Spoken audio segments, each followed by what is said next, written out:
Bad news is good news because the Fed's in play. I get that theme. We've had it for years, but I'm kind of trying to figure out what the bad news would be that would make it good news. Well, I mean, that's an excellent question. I think it just depends on whether or not we're headed into an economic recession or whether or not we have a softening in the data. And I think it's important to differentiate between the two. Right now, the consumer still remains very strong. The most recent jobs report reading was a little bit soft, but previously jobs had held up quite well. The area where I think investors are a little bit more cautious is around the industrial part of the economy, whether it's ISM manufacturing or industrial production. We've seen more weakness in those indices over the past several readings. And so the market may be thinking, because the economic data tends to lag by about 4 to 6 months.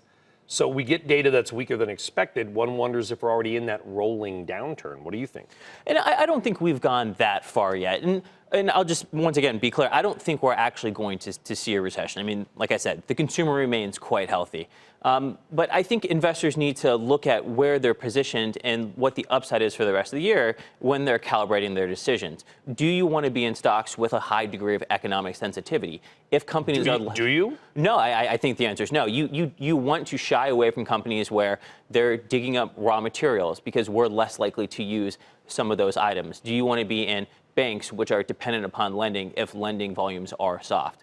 I think one should sort of shy away from those more economically sensitive companies and focus more on areas like technology, like communications, where the success of those businesses are driven by themselves and less reliant on the economy. So you're saying that those are not economically sensitive. Technology. They've got to be somewhat. They're less. And when I'm talking about technology, I'm looking more at the software and the services component and less at the semiconductor space. Because there is that school of thought that if things weaken, companies invest their available cash in software because they're trying to maximize productivity, which can often mean cutting people in favor of software. Yeah, absolutely. I mean, we've seen companies continue to invest in CapEx, but those CapEx dollars are going more towards equipment and software as opposed to building additional machines or buildings. So absolutely, there is still definitely a demand for that suite of products. If you, listen, we make a big deal about the jobs number on this network every month, so I don't want to certainly throw a bucket of cold water, right, the ice bucket challenge on our jobs number, but that monthly jobs number seems to have been so volatile the last couple of years. Came in weak and then they revised it up the next month. How much do you look at that? I mean, I think it's best to keep the jobs report in the context of what the trend has been over the last several months. Another piece of data, not the data. Exactly. And I think this is the first reading of the jobs report that looked soft. I think it's really important to keep that in mind. The prior readings were quite healthy, and we also got the JOLTS data yesterday.